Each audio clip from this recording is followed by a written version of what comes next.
नमस्कार दोस्तों, मैं हूं कीर्ति। कहते हैं मन के हारे हार है और मन के जीते जीत। जब कोई व्यक्ति मन से हार जाता है तो उसके जीतने की उम्मीद ना के बराबर हो जाती है। आज के वर्तमान परिवेश में महिलाओं के साथ कुछ ऐसा ही हो रहा है। एक महिला अगर मन से हार जा रही है, मन और मस्तिष्क से हार जा रही है, तो वो जीतने की उम्मीद खो दे रही है। ऐसा उन महिलाओं के साथ हो रहा है जो कहीं ना कहीं मानसिक तनाव से जूझ रही हैं, एक स्ट्रेस से जूझ रही हैं, जिसे हम डिप्रेशन का नाम दे देते हैं। आज हम इसी विषय पर चर्चा करेंगे कि महिलाओं में क्यों डिप्रेशन बढ़ रहा है, क्या इसके कारण हैं, क्या इसके निदान हैं। और इस विषय पर चर्चा करने के लिए हमारे साथ हमारी मेहमान हैं नीना जी, जो कि मनोवैज्ञानिक हैं। आपका बहुत बहुत स्वागत है। नीतू जी एक लेखिका हैं, टीवी आर्टिस्ट हैं, आपका भी बहुत बहुत स्वागत है। पूनम जी आपका भी बहुत बहुत स्वागत है। पूनम जी एक गृहिणी हैं। मेरा पहला सवाल नीना जी से है। जी, डिप्रेशन क्या है? डिप्रेशन एक बीमारी है, एक साइकेट्रिक बीमारी है और ये बहुत समय से रहा है, लेकिन अब हम देख रहे हैं कि उसका रेट जो है वो बढ़ता जा रहा है, यानी परसेंटेज बढ़ता जा रहा है। और ये 11 साल की उम्र के लड़कियों से लेकर के 60 साल तक ऐसा कुछ नहीं है कि नहीं हो सकता है, कभी भी हो सकता है। तो उम्र की कोई सीमा नहीं है। ये एक बीमारी है और इसका जो निदान है वो मेडिसिन्स भी होती हैं, यानी दवाइयाँ, पर साथ साथ हम लोग जो बोलते हैं काउंसलिंग और साइकोथेरेपी, दोनों का इसमें रोल रहता है। लेकिन ये तो डिप्रेशन की बात हो गई, लेकिन इसके शुरुआती लक्षण जो हैं वो कैसे पता करेंगे हम? अगर कोई महिला इससे जूझ रही है तो वो कैसे जानेगी कि हाँ वो डिप्रेशन की शिकार हो रही है? सबसे पहले तो डिप्रेशन का एक लक्षण नहीं है जी। पहले फीलिंग ऑफ सैडनेस, यानी दुखी रहना। जी। कभी कभी ऐसा भी होता है कि दुख नहीं होके चिड़चिड़ापन या गुस्सा हो, रोने की आदत, खाना या तो बहुत ज़्यादा खाना या बहुत कम, वेट लॉस हो, नींद नहीं आना, और बहुत तरह के, और फीलिंग ऑफ वर्थलेसनेस कि मैं किसी लायक नहीं हूँ, और होपलेसनेस कि आगे ज़िंदगी में क्या होगा। आशा खत्म हो जाती है। आशा, बिल्कुल निराशावादी एक विचार हो जाते हैं। कई बार ऐसा भी देखा गया है कि डिप्रेशन अगर होता है तो महिलाएं फीलिंग्स में अभिव्यक्त नहीं करती हैं, लेकिन उनके शरीर में किसी अंग में दर्द होगा या कहीं पर सिर दर्द होगा, तो यानी सोमैटिक कंप्लेंट्स जो हम टर्म करते हैं वो भी रहता है। और नींद नहीं आना ये एक बहुत बड़ा लक्षण है। नीतू जी, एक घरेलू महिला भी डिप्रेशन की शिकार हो रही है। आज के वर्तमान परिवेश में एक कामकाजी महिलाएं भी डिप्रेशन की शिकार हो रही हैं। क्या कुछ अंतर देखा जा रहा है उन दोनों में? घरेलू पहले तो अंतर ये है कि हार्मोनल बदलाव जी, और दूसरी की एक थायराइड है जो बीमारी है जो एकदम सी आम होते जा रही है धीरे धीरे। हर तीसरे महिला को थायराइड से वो ग्रसित है। तो इसके चलते भी हार्मोनल बदलाव होते हैं, शरीर में भी बदलाव होते हैं, तो ये भी एक डिप्रेशन का कारण है जी। और पहला सबसे बड़ा कारण ये है कि कुछ महिलाएं घर में रहती हैं बिल्कुल अकेली, बच्चे बाहर, हस्बैंड बाहर, शाम तक बिल्कुल अकेली, एक ही काम उनको करना है। पहले होता था कि आस पड़ोस में लोग बातें करके अपना मन बहला लेते थे, लेकिन अब वो हालात नहीं है जी। क्योंकि मैक्सिमम महिलाएं घर से बाहर जाती हैं, बहुत ही कम महिलाएं घर में होती हैं, और घर में होने के बावजूद भी अब वो वातावरण नहीं है कि एक दूसरे से बात करना है, सब सेपरेट रहना चाहती हैं और रहती भी हैं। ये भी एक कारण है कि वो अपनी दिल की बातों को शेयर नहीं कर पाती। और जो महिलाएं बाहर काम करती हैं उनको स्ट्रेस है बाहर का भी और घर का भी, डबल स्ट्रेस है। लेकिन उनके साथ एक प्लस पॉइंट है कि वो बाहर निकलती हैं, बाहर का वातावरण में थोड़ा घुलती मिलती हैं, तो थोड़ा उनका कम लेवल होता है तनाव का, लेकिन घर में जो रहती हैं उनका ज़्यादा होता है। दूसरा कि वो शेयर नहीं कर पाती, हस्बैंड से भी नहीं, बच्चे छोटे हैं उनसे भी शेयर नहीं कर पाती, तो वो अंदर ही अंदर घुटते रहती हैं और ये डिप्रेशन का कारण बन जाता है फिर धीरे धीरे। पूनम जी, पहले लोग जॉइंट फैमिली में रहा करते थे, परिवार बड़ा होता था, दिन भर काम बातें।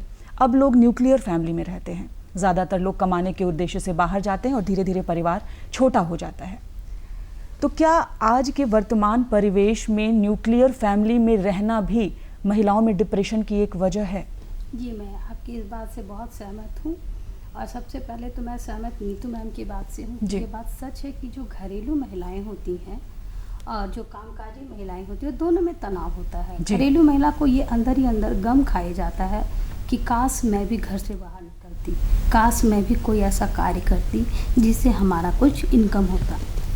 घरेलू महिला में एक चीज़ देखा गया है कि पूरे फैमिली के साथ रहना, जॉइंट फैमिली के साथ रहना, सास ननद, बहुत सारे ऐसे पर्सन होते हैं जो एक सिंपली देखा जाए तो ताना देना, तो वो सब भी, और ना कुछ कर पाना, अपनी ज़िंदगी में कुछ उपलब्धि हासिल नहीं करना भी घरेलू महिला के लिए डिप्रेशन का शिकार होता है। और वही न्यूक्लियर फैमिली की अगर हम बात करते हैं तो जब महिला एकदम अकेली होती है, उनमें किसी तरीके का कोई दबाव नहीं होता है, फिर भी बाहर का स्ट्रेस और घर का स्ट्रेस दोनों मिला करके उसमें तनाव का रास्ता धीरे धीरे वो स्टार्ट हो जाता है। मीना जी, डिप्रेशन जो है ये शब्द अपने आप में बहुत भारी शब्द है जी। जब हमारे समाज में लोग जानने की कोशिश करते हैं कि वो महिला डिप्रेशन से ग्रसित है, तो लोग सिंपल और साधारण शब्दों में ये कह देते हैं कि क्या वो पागल है।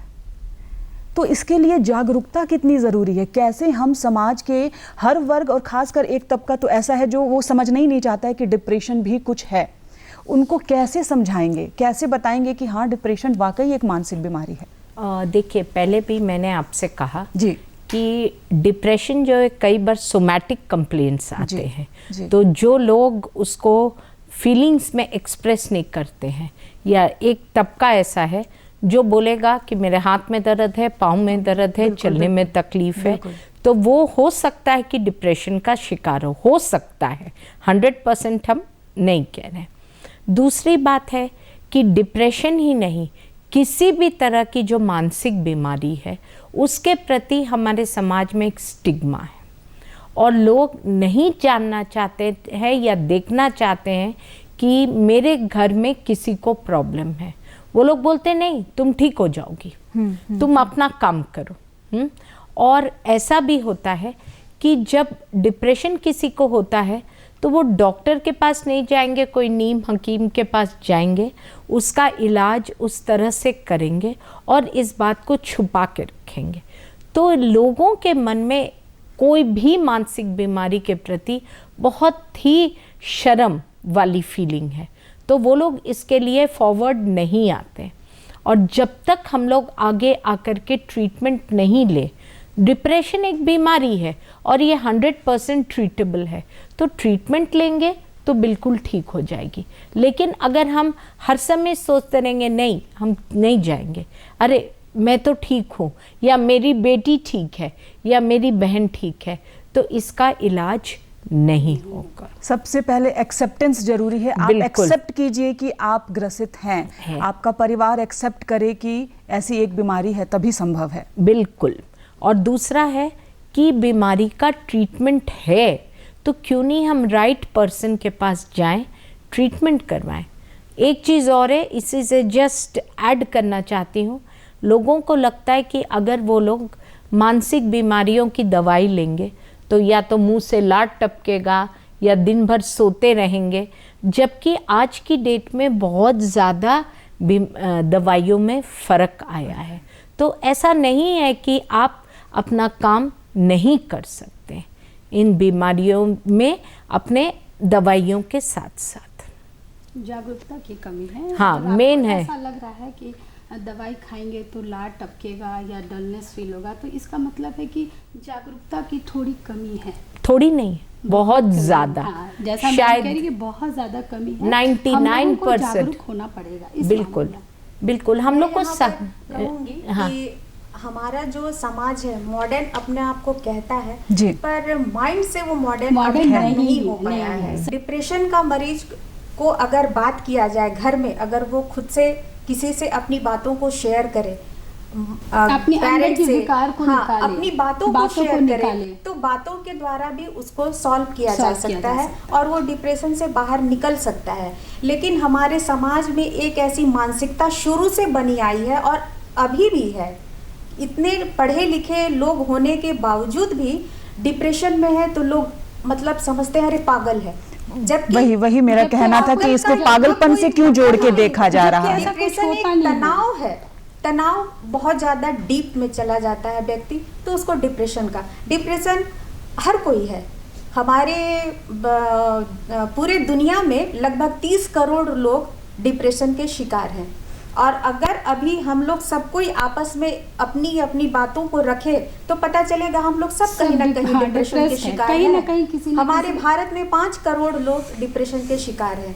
ये बीमारी नहीं है, विकार कहा जा सकता है और इसको समझने की जरूरत है, बहुत ज़रूरत है कि जो भी अकेलापन सबसे बड़ा इसका कारण है। अकेलापन, पहले सहेलियां होती थी, दोस्त होते थे, रिश्तेदार अच्छे होते थे, विश्वासी होते थे, अब ऐसा नहीं है। हर पल में बिल्कुल यही मेरा सवाल है नीतू जी आपसे कि अगर आपका कोई सच्चा साथी है, दोस्त है या फिर आपके जीवन साथी की कितनी महत्वपूर्ण भूमिका होती है एक महिला को उसके इस फेज से, स्टेज से बाहर निकालने में, कितनी महत्वपूर्ण भूमिका होती है। अगर यहाँ पर शादीशुदा जितनी भी महिलाएं हैं, अगर हस्बैंड अगर उनके अच्छे साथी बन जाते हैं तो वो महिला डिप्रेशन की शिकार होगी ही नहीं, क्योंकि वो अपना सब कुछ दुख और सुख अपने हस्बैंड से शेयर कर दी।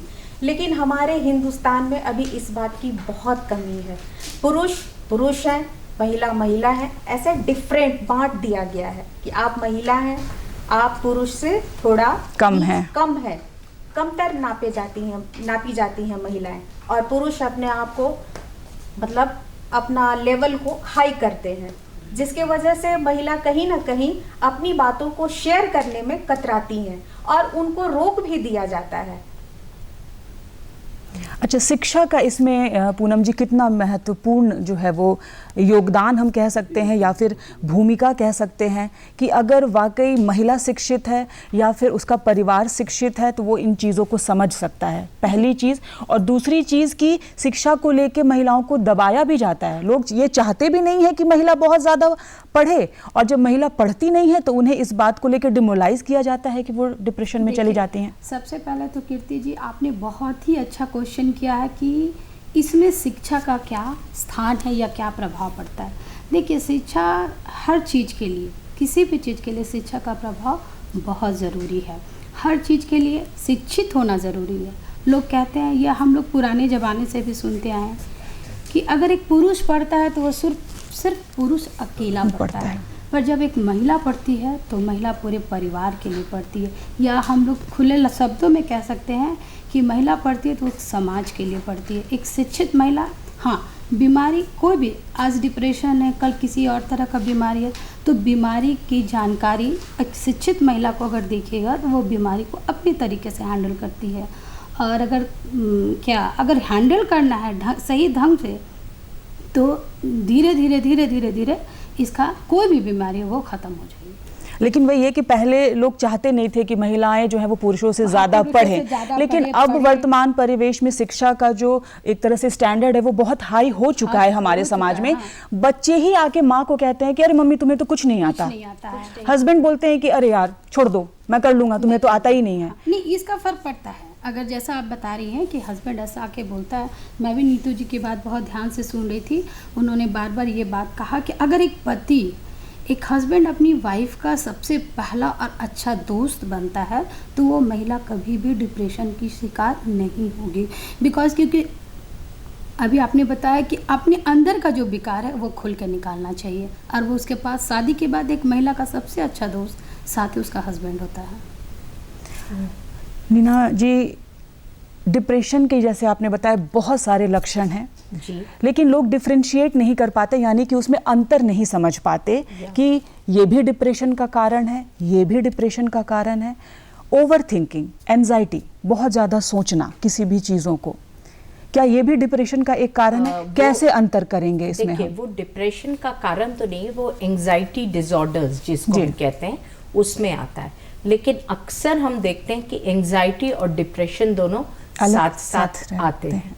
अच्छा, दूसरी बात, मैं थोड़ी सी इनकी बात पे पूरी सहमति नहीं जताऊंगी कि सिर्फ हस्बैंड, क्योंकि डिप्रेशन, कुछ डिप्रेशंस हैं जो सिर्फ लेडीज में होते हैं, और वो होता है जैसे एस्ट्रोजन जो मेनोपॉज के बाद, तो वो हार्मोनल इम्बैलेंस के चलते, तो उसमें तो किसी का भी कितना भी सपोर्ट हो, अगर आपके अंदर वो चीज है तो वो होगा ही होगा, आप ही के अंदर होगा। हाँ, वो आपके अंदर होगा। दूसरा है जब बच्चे, पूरी एक महिला जो पूरी जिंदगी बच्चों को दे देती है और फिर बच्चे बाहर चले जाते हैं, जिसको हम एम्प्टी नेस्ट सिंड्रोम कहते हैं, तो वो भी डिप्रेशन में कई बार चल जाती है, क्योंकि हस्बैंड कितना भी अच्छा हो, लेकिन वो अचानक देखती है कि जो बच्चे उसके चारों तरफ घूमते थे वो अब नहीं है।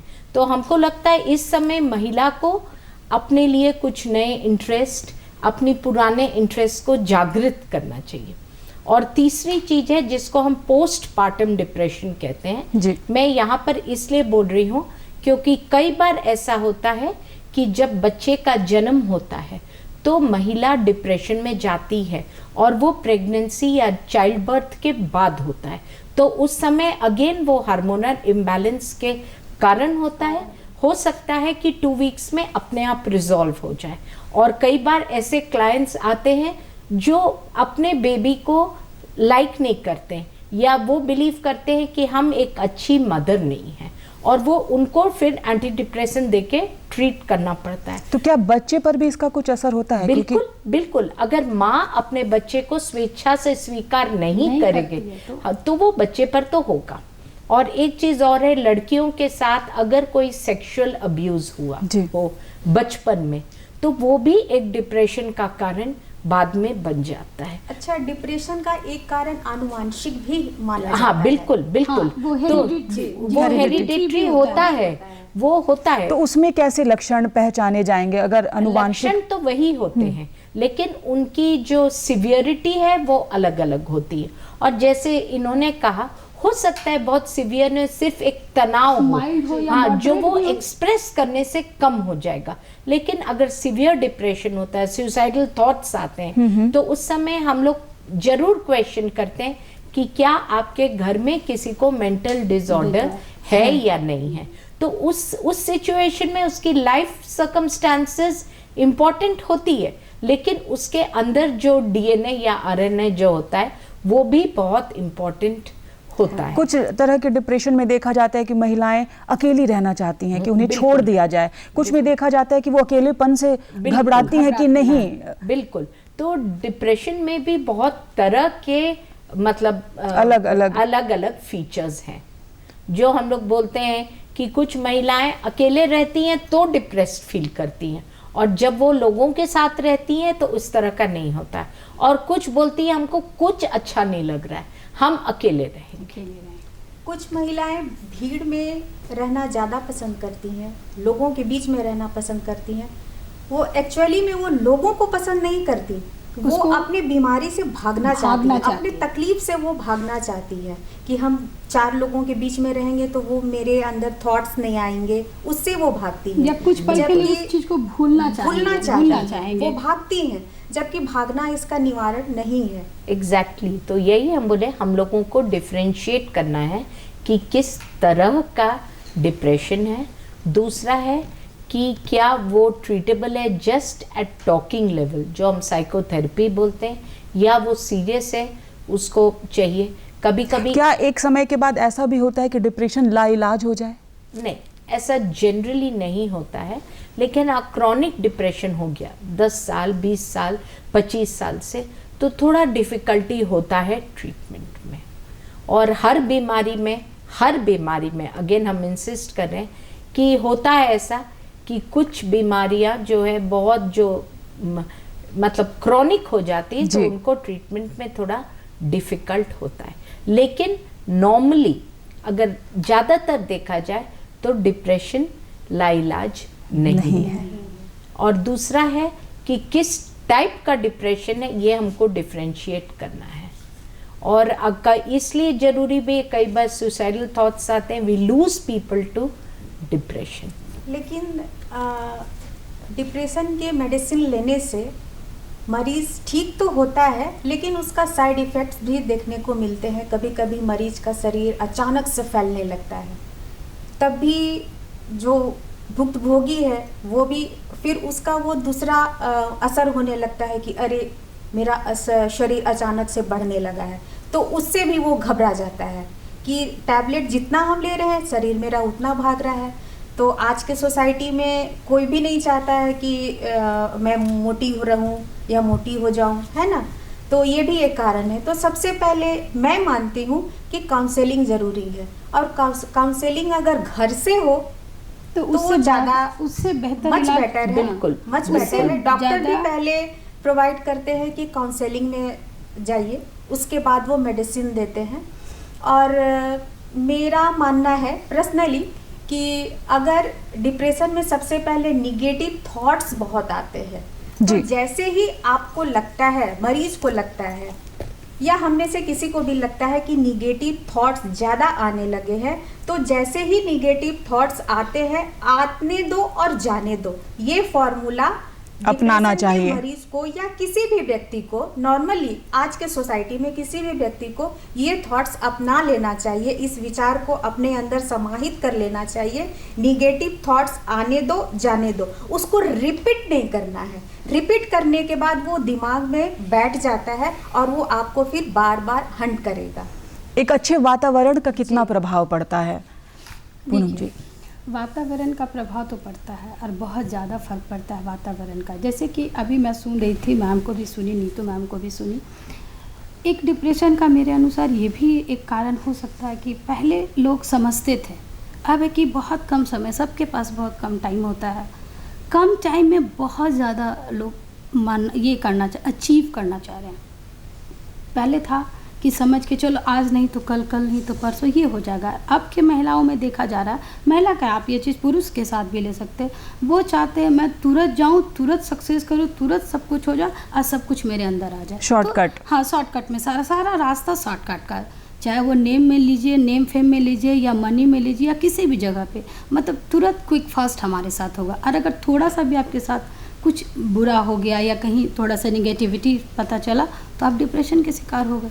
ये सिंपल सी बात है। तो इससे हम लोगों को बचना चाहिए, ये हमारी सारी महिलाओं को इससे बचना चाहिए कि नहीं, थोड़ा सा सिचुएशन को हैंडल कीजिए धीरे धीरे, चाहे वो घरेलू महिला हो या बाहर की हो, कामकाजी महिला हो, अगर आप अपने अनुसार वक्त के अनुसार थोड़ा सा ढलती है तो इसके निदान, अगर कम शब्दों में हमारे दर्शक जानना चाहें कि इसके निदान क्या हो सकते हैं? देखिए, सबसे पहले तो हमको ये देखना है कि किस तरह का डिप्रेशन जी।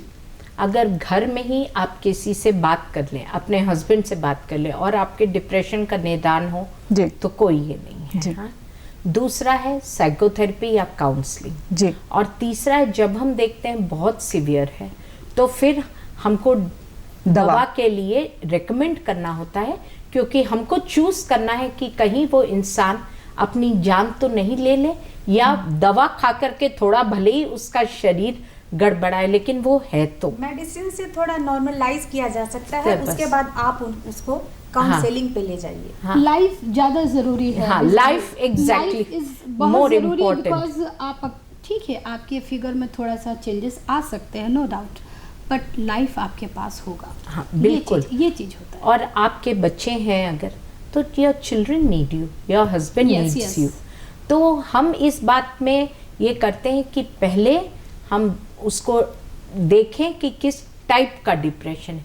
कुछ एक सीजनल डिप्रेशन भी होता है जो विंटर्स में आता है, कुछ हेरिडेटरी भी होता है। तो पहले हम लोग एज अ क्लिनिशियन हमको ये देखना है कि डिप्रेशन कहाँ है, कैसा है और उसको किस चीज़ की ज़रूरत हो, मतलब और अगर इलाज की ज़रूरत हो। बिल्कुल।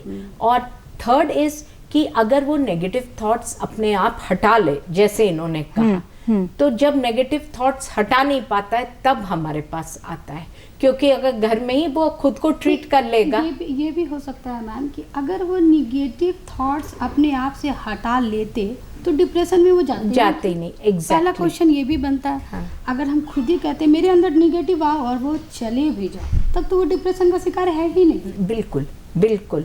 तो इसलिए हम लोगों को जज करना है कि किस तरह का डिप्रेशन है, किस फेज ऑफ लाइफ में है, ये इम्पोर्टेंट है। कहीं प्रेगनेंसी के जस्ट बाद तो नहीं है, बर्थ ऑफ बेबी, सारा कुछ चीज़ें हम पहले चेक करते हैं और फिर हम लोग कोई भी लेबल देते हैं और आगे डिसाइड करते हैं। हमारी गवर्नमेंट को भी आपको लगता है कि बहुत ज़्यादा इस पर और ज़्यादा सोचने की ज़रूरत है गहराई से, क्योंकि धीरे धीरे अब महिलाओं में ये बहुत तेज़ी से बढ़ रहा है। अब ये जस्ट हम एक कोट करना चाहते हैं। जी, एक बिल्कुल। मेरी लेडी पेशेंट थी जिसका बेबी हुआ था, तो वो हमेशा अपनी मदर इन लॉ से बोलती थी, हम, और ये गरीब तबके की बात हम करें, कि हम जा रहे हैं कुआं में कूदने के लिए। जी, हाँ, तो वो कुआं खोदती रहती थी, यानी सुसाइडल थॉट्स था। तो जब जागरूकता बहुत ज़्यादा जरूरी है ज़्यादा और गवर्नमेंट को भी अब इस दिशा में हाँ, पहल और करने की अगर हम ज़रूरत लोग है। उस समय इंटरवेंशन नहीं करते तो शायद ऐसा सही नहीं होता उसका। जी, आप सभी लोगों का बहुत बहुत धन्यवाद कि आप इस मंच पर आए Thank you. और इतनी अच्छी बात बताई। तो महिलाएं जो डिप्रेशन से जूझ रही हैं, उनको सबसे पहले मैं ये कहना चाहूँगी कि आत्मविश्वास सबसे ज़्यादा ज़रूरी है। अगर आपके अंदर आत्मविश्वास है तो आप बिल्कुल इससे बाहर निकल सकती हैं। और दूसरा, आपका वातावरण, या तो आपके घर का वातावरण हो, आप बाहर काम कर रही हैं वो वातावरण हो, या फिर आप डॉक्टर के पास जाएं, तो ये वातावरण आपको इससे बाहर निकलने में बहुत बहुत बहुत मदद करेगा। तो आज के इस चर्चा में इतना ही, हमें दीजिए इजाज़त। Thank you. नमस्कार। नमस्ते।